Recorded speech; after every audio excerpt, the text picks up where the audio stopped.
this morning, a continuation of the idea upon which we launched ourselves last Sunday. I would like to read two paragraphs. As long as a man has a dream in his heart, he cannot lose the significance of living. There is much insistence upon being practical, down to earth. Such things as dreams are wont to be regarded as romantic or as escape hatches for the human spirit. The dream in the heart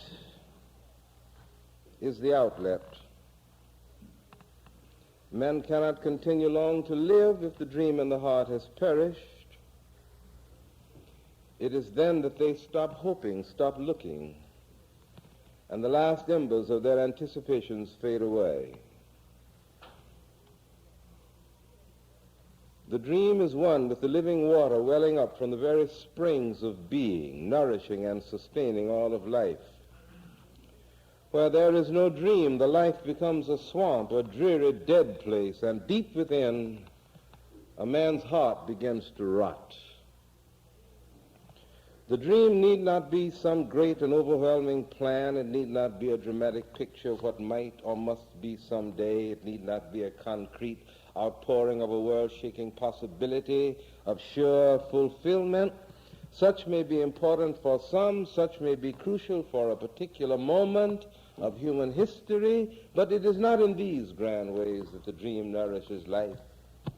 The dream is the quiet persistence in the heart that enables a man to ride out the storms of his churning experiences. It is the exciting whisper moving through the aisles of his spirit, answering the monotony of limitless days of dull routine. It is the ever-recurring melody in the midst of the broken harmony and harsh discords of human conflict.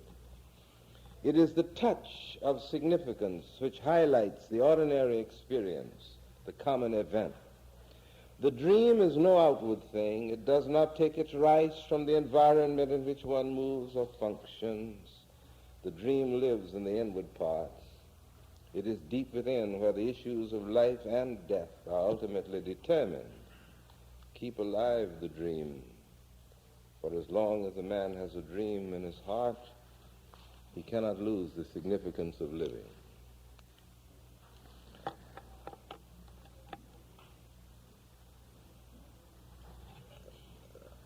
There is in every person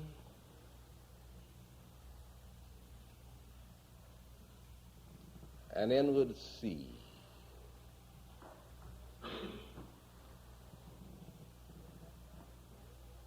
And in that sea there is an island.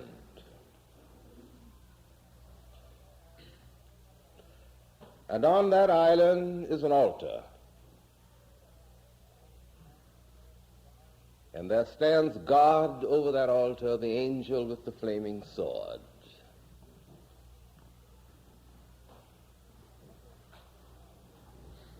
And nothing can get by that angel to be placed on that altar.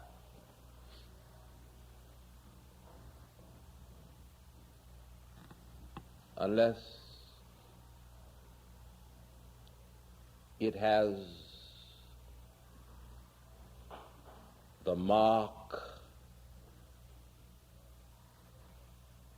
of your inner authority upon its brow.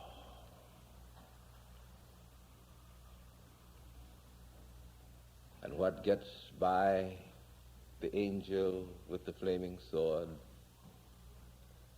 and is placed on your altar, on your island, in your sea,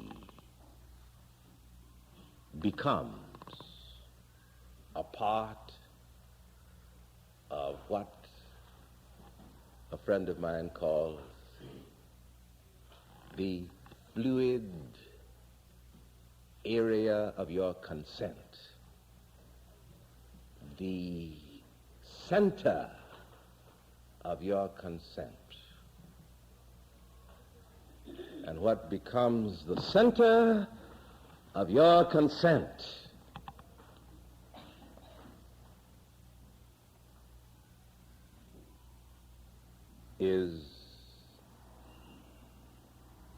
your connecting link with the eternal.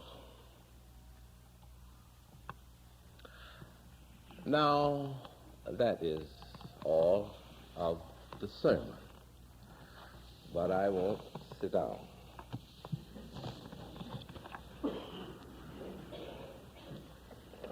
Let's work at it a little.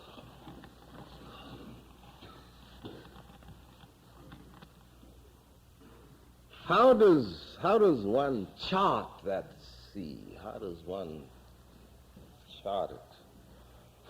Because I do not speak either as an expert or an authority in these matters, but as one who gives a testimony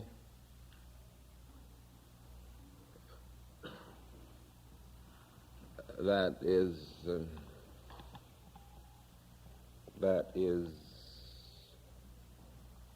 what all testimonies are.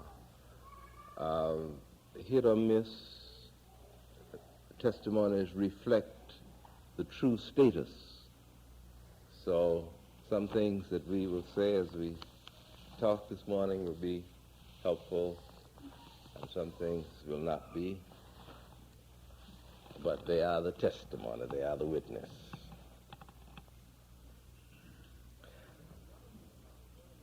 One of the ways by which we set the stage for charting this inward sea is to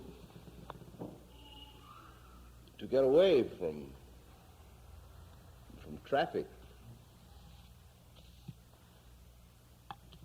is to get quiet, withdraw.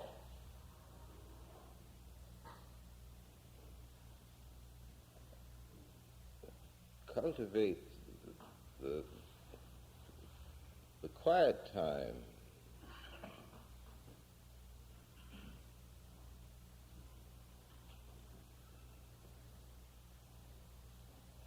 I want to say more about that because that belongs at another place in this series.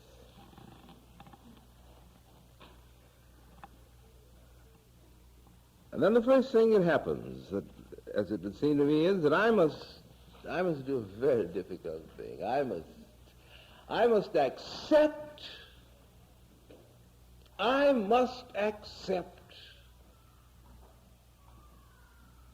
myself.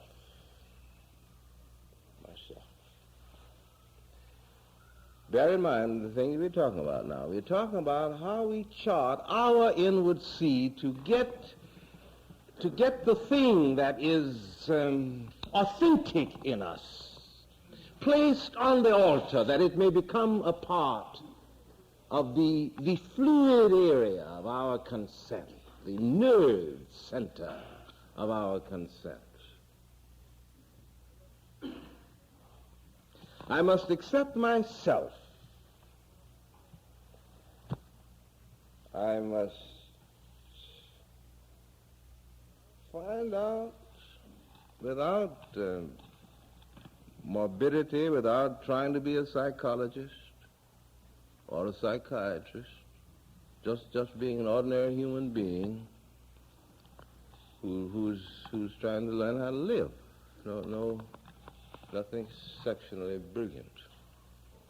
And I don't need in this initial stage to read any books on it or to consult any experts, any authorities. You and yourself just sit down and have a session, just a straight, honest to goodness session. What am I after? I ask myself. What is my point anyway? Why do I do such stupid things? I wonder about myself. And then there comes stirring in your mind the fact that you are as you are because your mother was as she was. Or your father was as he was, or you had a brother that bullied you.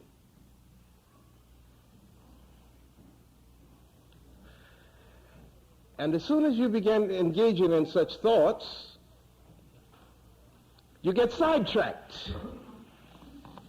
And it's wonderful because you don't have to bother anymore, you know. But don't get sidetracked. Come back. I must deal with myself.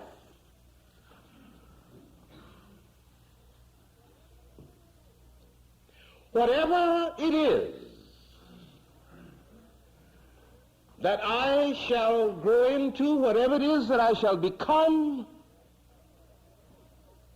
whatever it is that I am going to do, whatever may be the ends of life, whatever may be the purposes of life, whatever may be the design and the order and the will of God, as far as I'm concerned, the only equipment that he has is what I have. Now, he could have done better, as Abraham Lincoln says, as I shall read to you a little later on. He could have made me like you, given me a better mind, and more this or that in my glands. He could have made me better looking, or made me so that I could enjoy all the things I wanted to enjoy and not get fat.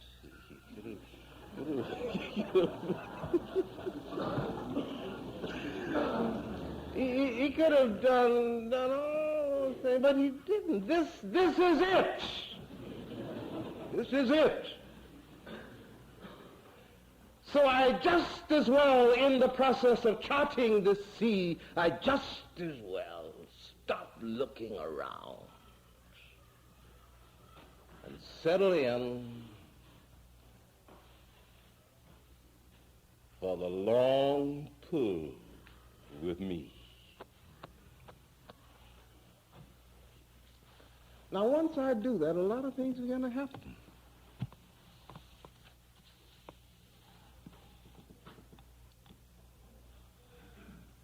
I become much more able to recognize,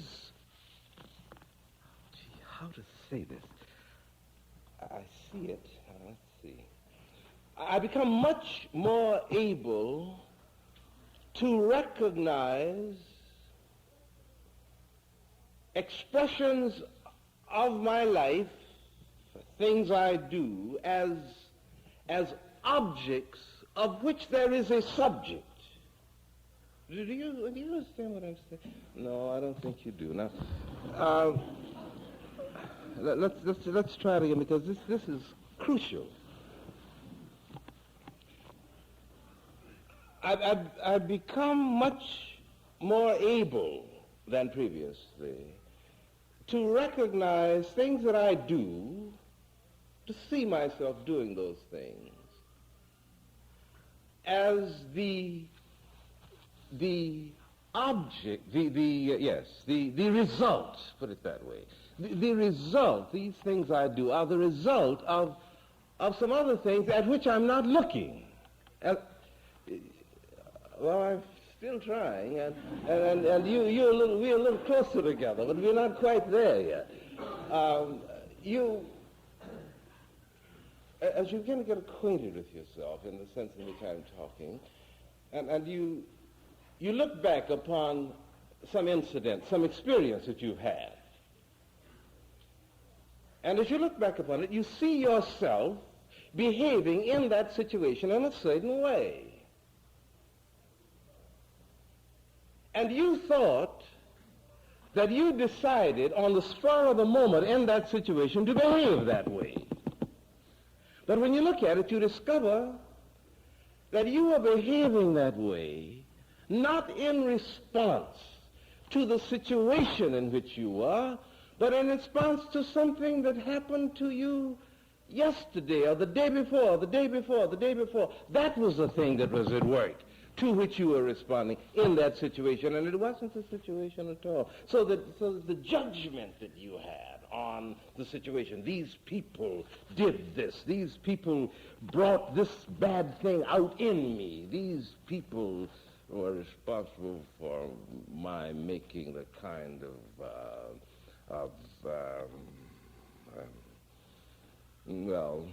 kind of person of myself that I did. They're responsible, and then I discover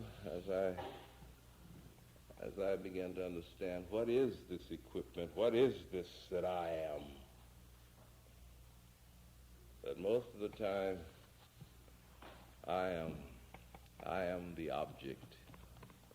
The things I do are the object. And the subject, the thing that inspires what I do,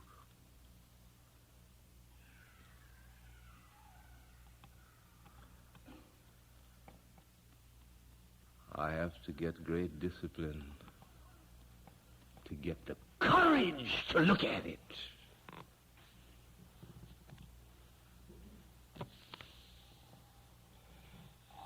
And then, when I look at it,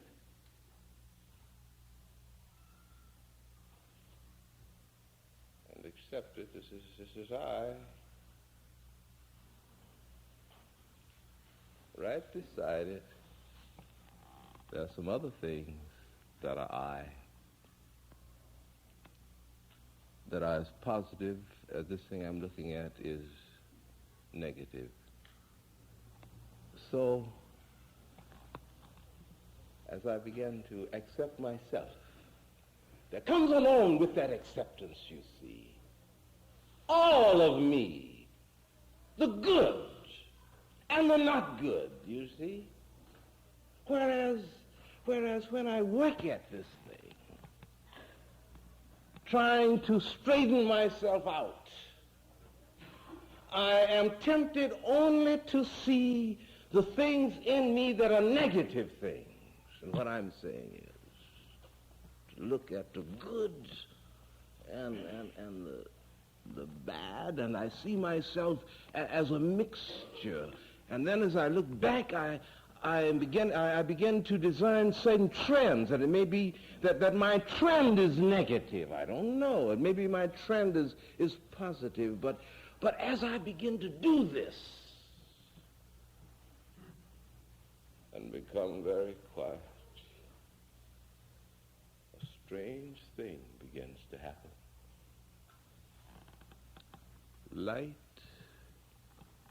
Light begins to emerge over your landscape. You don't know where the light comes from. And you may be so disciplined, so schooled in a certain type of life and thinking that you refuse to identify the light because you don't want to patronize it. But there it is. And you begin to feel in some wonderful way whole.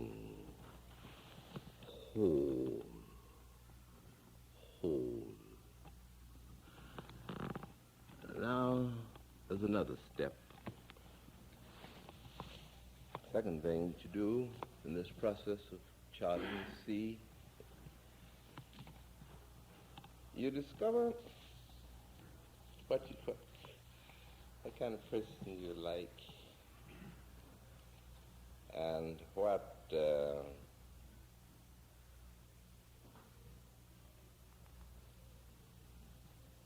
do you want?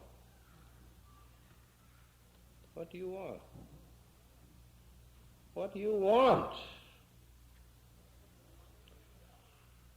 And the clue to what you want is You begin to understand what you're for as over against what you are against. And mark you, I do not mean now what you are for in the eyes of your fellow men. I don't mean taking some objective stand, lining yourself up on this great issue or that great issue so that you may be counted in some other than self-struggle with which you identify yourself in order that there may be social change, that this might be a better world. That's wonderful, but I'm not talking about that. I'm talking about your inside stand before you begin relating it to these great issues right here. What are you for?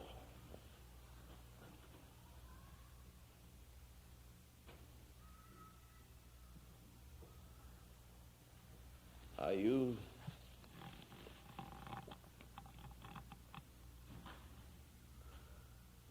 you for the things that are honest?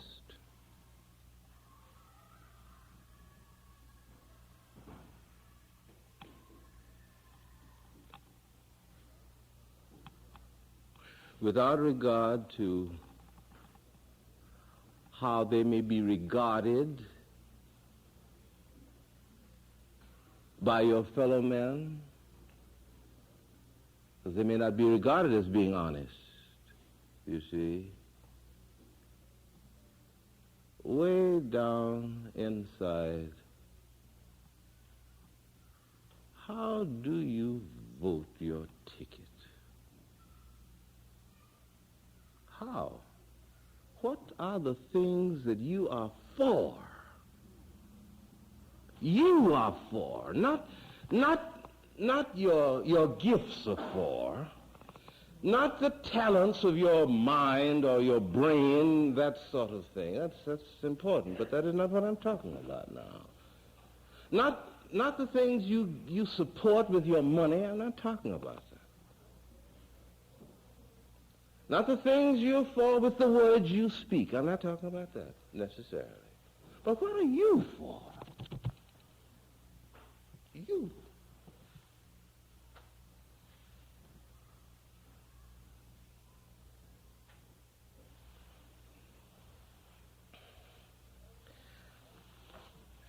That is reflected in your reply to this searching question. The quality of your own faith about the meaning of life.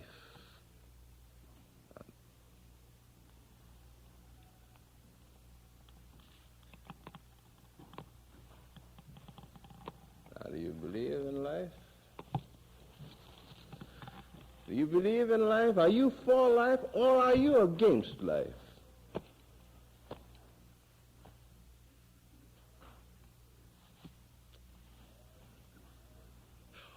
Or do you think that it's too late for you to think this way, to make any discoveries, because high noon is long since passed for you? And if you were young, the things that I'm saying are very relevant. You are like this thing from Sarah Teasdale. I'll ever read it to you. You may be like that. I must have passed the crest a while ago, and now I'm going down. Strange to have crossed the crest and not to know, but the briars were always pulling in my gown. All the morning I thought how proud I should be to stand there straight as a queen, wrapped in the wind and the sun with the world under me. But the air was dull. There was little I could have seen anyway. It was nearly level along the beaten track, and the brambles caught in my gown. And it's no use now to think of turning back. But the rest of the way will be only going down. Is that how you vote really inside? Or do you vote this way? Here's Abraham Lincoln. Indulge me a little while I read this to you.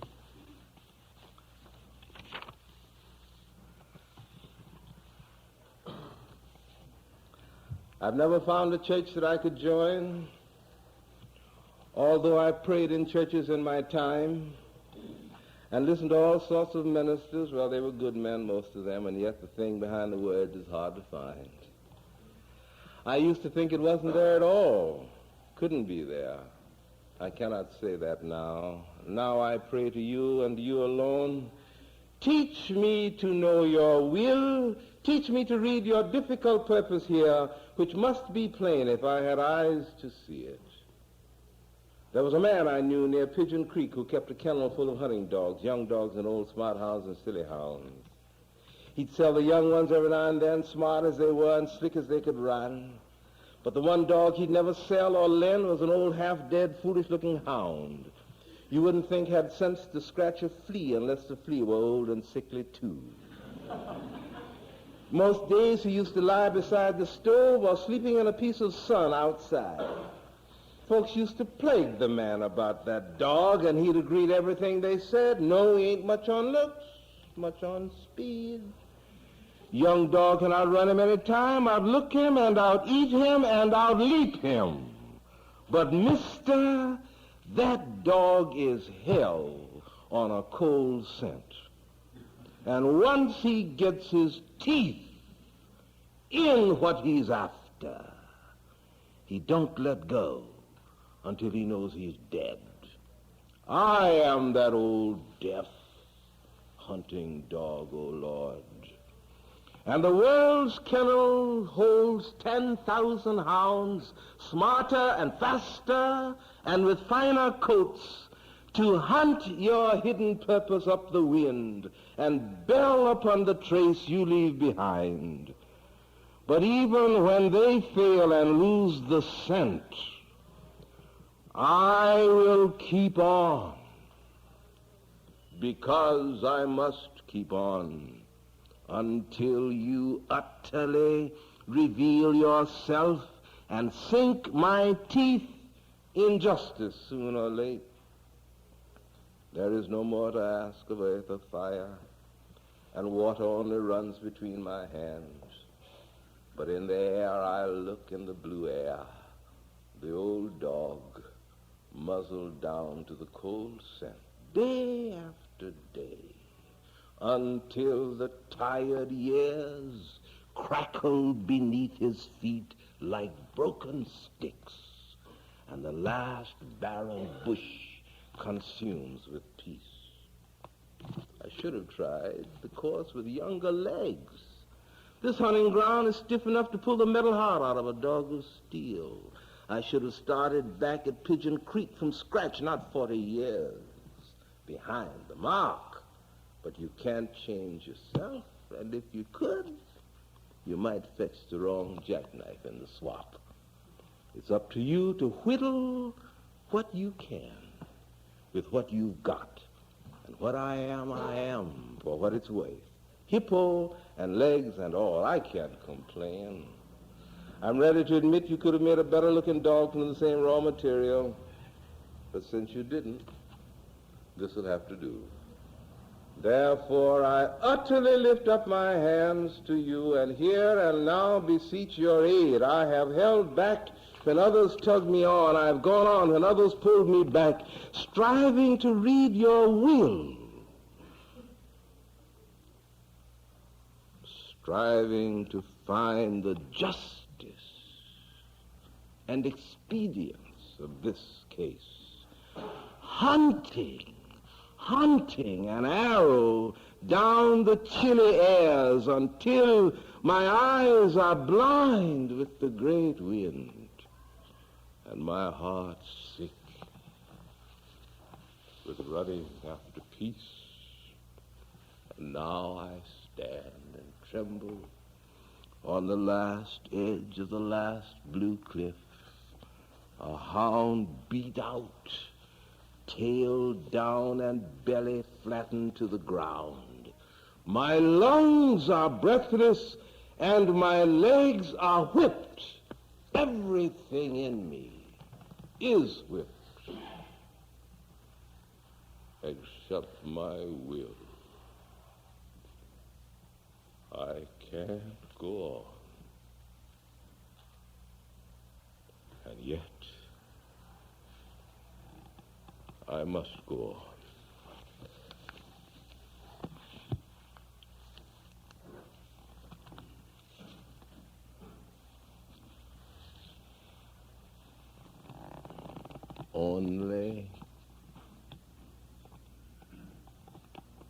Only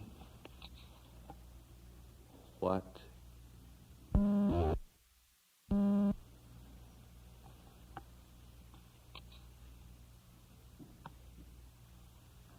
So important to you that deep, deep within you cast your vote on its behalf. Only that can get past the flaming sword who guards the altar.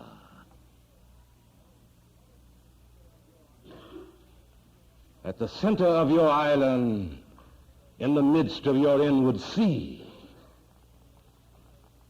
And when it gets past the angel with the flaming sword,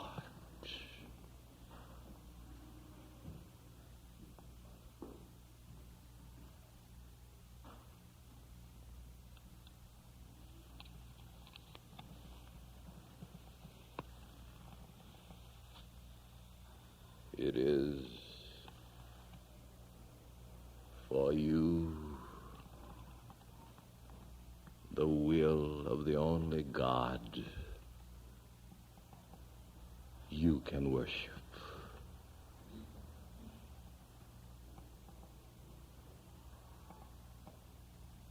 Failure,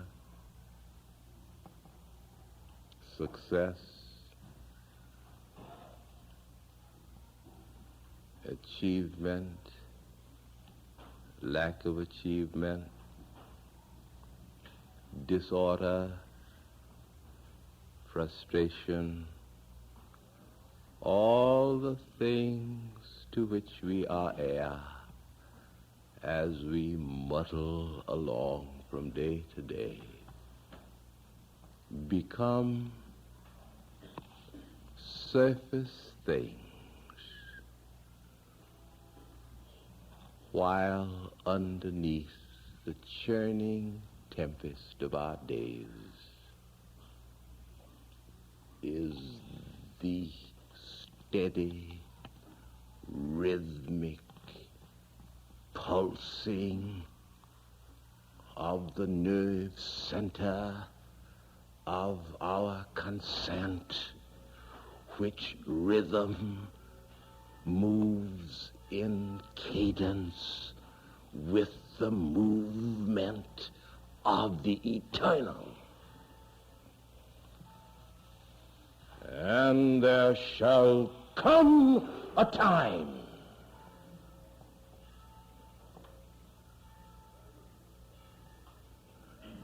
when this persistent time beat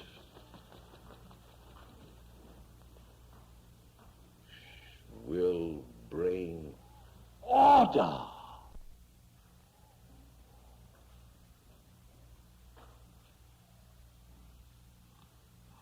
We mean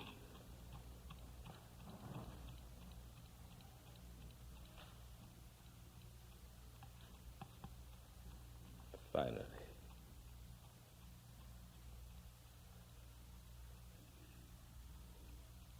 by prayer.